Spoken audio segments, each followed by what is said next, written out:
Hey there mga my loves, Capricorn! Thank you so much for always staying here with me in this channel, babes. Ang content natin, nasalaman natin kung ano yung mga changes and blessings coming your way. So before that, no, let me just greet muna ang lahat ng hi and hello there everyone. Ako po si Ian, welcome tuloy. At sa mga returning viewers, thank you po sa inyong walang sawang suporta. So bago rin tayo magsimula sa inyong changes and blessings na reading, no? Alam niyo naman na ang drill natin dito is wala tayong gender. Babae, lalaki, LGBT, lahat kayo welcome. Cross-watchers ni Capricorn ay welcome din. Pwede niyong pagpalit-palitin yung roles if you want at syempre lahat kayo at the end of the day ay palaging may free will na malaya niyong gamitin anytime, anywhere. And yes, kung hindi niyo pa alam, meron po tayong other channel. Ang link po is nasa ating description box. Kaya naman, kung interesado kayo na tumambay din dyan at hindi nyo pa na-try tumambay, then pwede ninyong i-check out yung link na nasa description box. Yan. So, let's begin. Ano ba itong mga pagbabago at mga biyayang paparating sa inyo, Capricorn? Mga pagbabago at biyayang paparating kay Capricorn. Archangel Michael, thank you so much, together with the angels and guides and ancestors of Capricorn. Pwede po namin malaman kung ano tong mga pagbabago at mga biyayang paparating kay Capricorn. Can you please show me? Capricorn.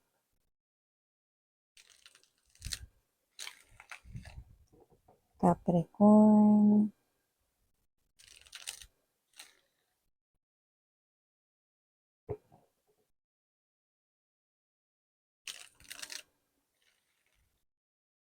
This reading is intended for my Capricorn people. Kung may Capricorn rin sa kanilang birth chart or natal chart, welcome din po kayo. Just take only what resonates. Okay, let us see.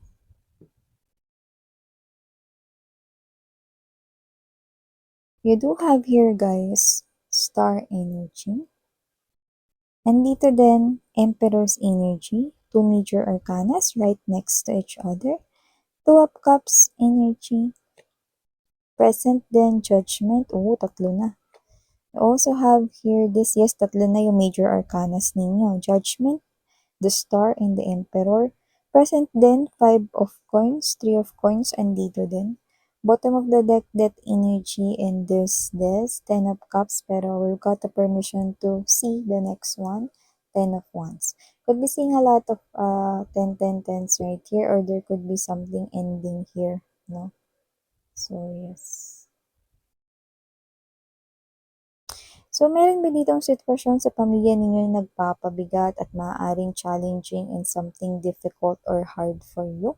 Nakikita ko na yan ay magbabago na. It will end. Kung ano man yan, baka may issue, may pag-aaway, meron ditong argumento, hindi pagkakaintindihan, or may gulo rito sa pagitan ng dalawang miyembro ng pamilya or higit pa.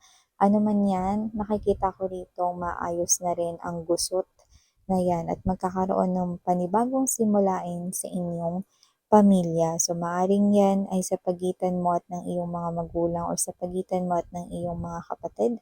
Pero iba naman sa pagitan mo at ng iyong mga kamag-anakan dito. So, ano man yan, sakto dahil nakita ko rito na bago ang araw ng Kapaskuhan ay may pagkakaayos na dito, no? So, yan ay isang blessing at nakita ko rito, no, na makakatanggap kayo ng gift or present dahil kayo ito, no, na natutong magpatawad, no? At nakikita ko rito mga babes, no, na meron din naman kayong leksyon na natutunan. So, sa iba, posibleng ito ay una pa lamang na nangyari, no? Nakita ko kasi kayo rito na parang may energy kayo na pag inulit niya yan, tapos siya dito. Ayan na, when we say tapos siya dito, hindi nyo naman siya mga babes papaslangin, wala namang ganun, no? So, hindi naman siya rito mga babes, no, sasaktan in a way physically. Pero kayo ito na maaring hindi na talaga siya makakaulit dito, 'no, dahil hindi mo na yun i-a-allow. You will not tolerate that same mistake once again. So, parang dahil nagka-chance rito 'no, na patawarin mo siya, hindi na siya makakakuha ng second chance dahil wala ng second chance sa'yo, Capricorn. So, maliban diyan nakita rin ako rito ng blessing na mukhang ito ay may kinalaman rito sa iyong posisyon, sa iyong life, katayuan sa buong life mo in general. Ibig sabihin kung ikaw man ang estado mo ngayon ay mahirap, nakikita ko rito 'no, na mag-aalwan na ang iyong pamumuhay. So, from mahirap maaaring maging may kaya ka na. At kung may kaya ka na ngayon 'no, possible na yumaman ka na. So, blessing ito kasi nakita tayo rito ng parang kasinggaan na sitwasyon 'no, kasinggaan ng feather 'no, ang sitwasyon mo rito sa katayuan mo sa buhay. May upgrade, may acceleration tayong nakikita. So, nakita ko rito 'no, na more likely may kinalaman 'yan sa iyong pinansyal. So, nakita tayo rito ng pagtaas rito 'no, ng iyong pinansyal at pagtaas rin 'no, ng iyo rito na katayuan sa life, 'yan 'no. So, nakikita ko rito 'no, na isa 'yan sa mga pagbabago at biyayang paparating sa'yo, Capricorn. So, maliban diyan, upgrading din ang love life ninyo. Kaya naman kung may mga ating at kuya tayo diyan, mga babes na meron ditong crush-crush, no? Yang crush-crush na yan, like-like na yan, ay posibleng magka-developan na kayo into love-love. Love-love. Yan, no? In short, no, posibleng lumalim ang feelings ninyong dalawa for each other. Yung iba, maaring katrabaho mo yan, yung iba lumalabas rito na friend mo. So, nakikita ko mas magkakamabutihan pa kayo. Meron ng crush ditong nabobo or like or parehas nyo ng gusto yung isa't isa. At nakikita ko na posible pang lumalim ang feelings ninyo at mauwi sa relasyon na love relationship. At yung iba naman na posibleng mag-boyfriend, girlfriend na, like meron ng official na kayo, like kayo na, no? Nakikita ko rito na mag-a-upgrade or magkakaroon ng higher level of commitment sa inyong dalawa. So, possible na both na ninyong ma-realize, okay, may mga paparating na mga sitwasyon na ma-realize ninyo na siya na yung gusto ninyong mapangasawa. So, nakikita ko na medyo madami-dami yun, multiple yung mga situations na yun kung saan makikita ninyo na, siya na nga talaga yung gusto kong pangasawa. You know? Siya na talaga yung gusto kong makasama forever. Yan. So, may ganun tayong klase ng energy. No? Upgrading na ang pera mo, Capricorn. Upgrading pa ang love life mo. So, maliban dyan, isa sa mga pagbabago rin na nakikita ko rito mga babes, no, ay, ito yung dito pagbabago sa'yo pero parang deserve mong malaman. Okay? May pagbabago dito nangyayari but it's coming from the outside. It's an outside energy. In short, outsider. Minsan na siyang ng great gate crush sa inyong life, no? At posibleng inabandon na kayo. May sense of abandonment dito na medyo malansa ang sense of abandonment dito. So, possible na ex mo siya, na binitray ka, at posibleng nasaktan ka niya dahil sa malansa niya ritong pag-abandona sa inyo. Kung sino man siya mga babes na pwedeng mahilig siya sa fish, or posibleng nakakuha siya ng ibang fish, knowing that the fish is hindi pala big catch. Yan. Nakita ko rito na either pinalaya siya noon or hindi rin sila nagtagal.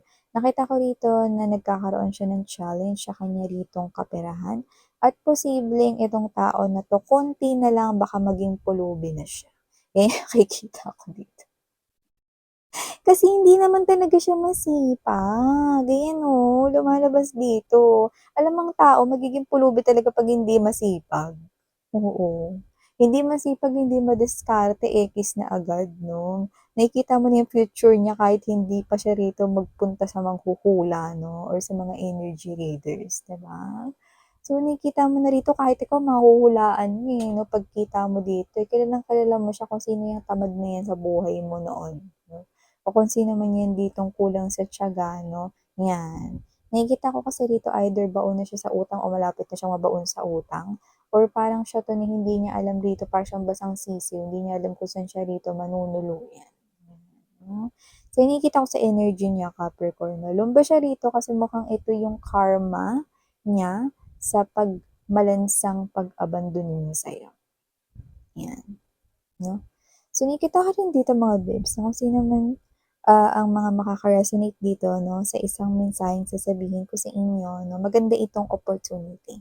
Kasi isa itong pagbabago 'no, sa inyo rito na, um, trabaho or negosyo, 'yan 'no. Nakikita ko kasi na meron ditong idea 'no, or concept rito na papatok, okey?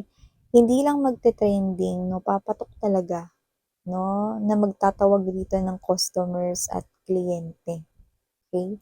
Na maaaring maging customer mo na, suki mo na, or maging clients mo dito kung may negosyo ka, 'no.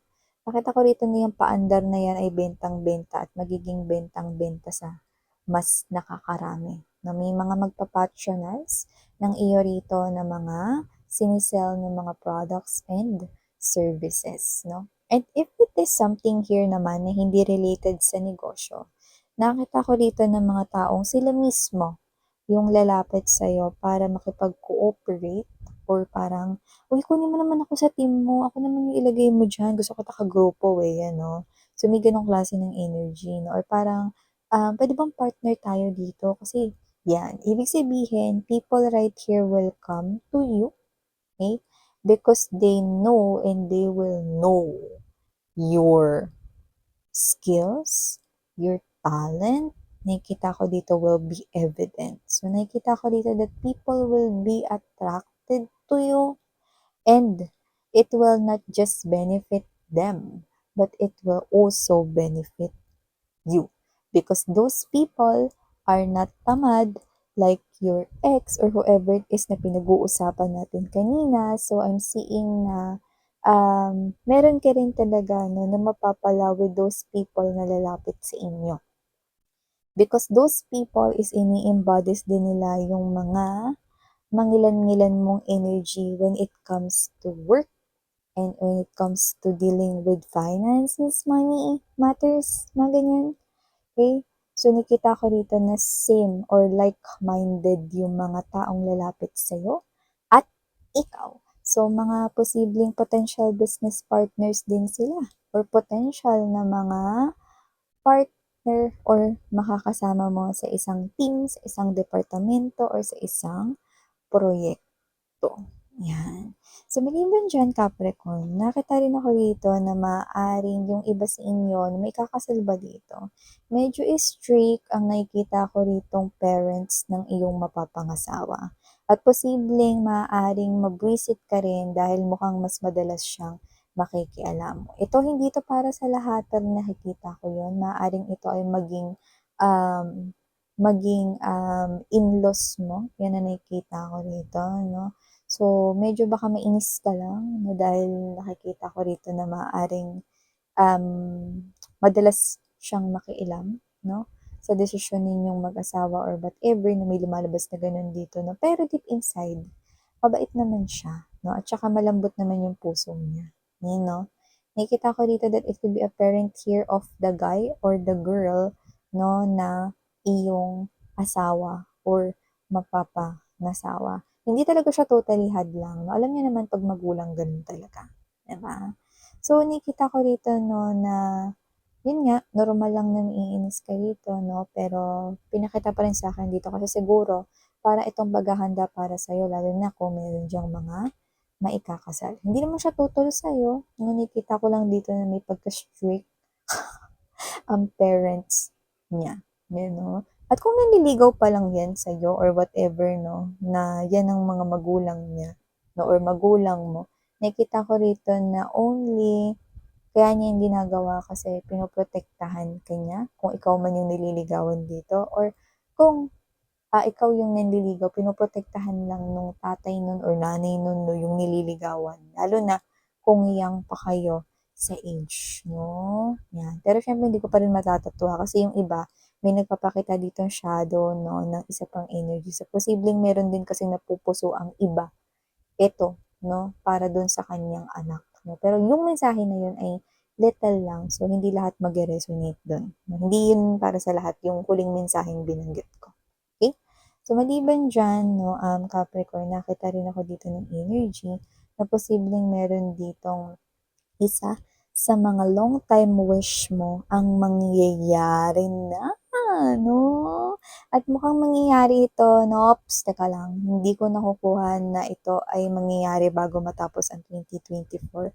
Pero more likely, no, maaaring mangyari ito mga first quarter ng 2025. Kaya naman, keep on praying para tuloy-tuloy na talaga ang pagdating nitong wish ninyo. And this is one of the grandest wish mo. So, ibig sabihin, isa sa pinakamalalaking hiling mo para sa iyong sarili ang nakikita kong matutupad na dito, Capricorn. So, wow! These are all the messages we've got right here for you. And again, I'm Mim. Sarang Hiyo, Love and Light. Ayan.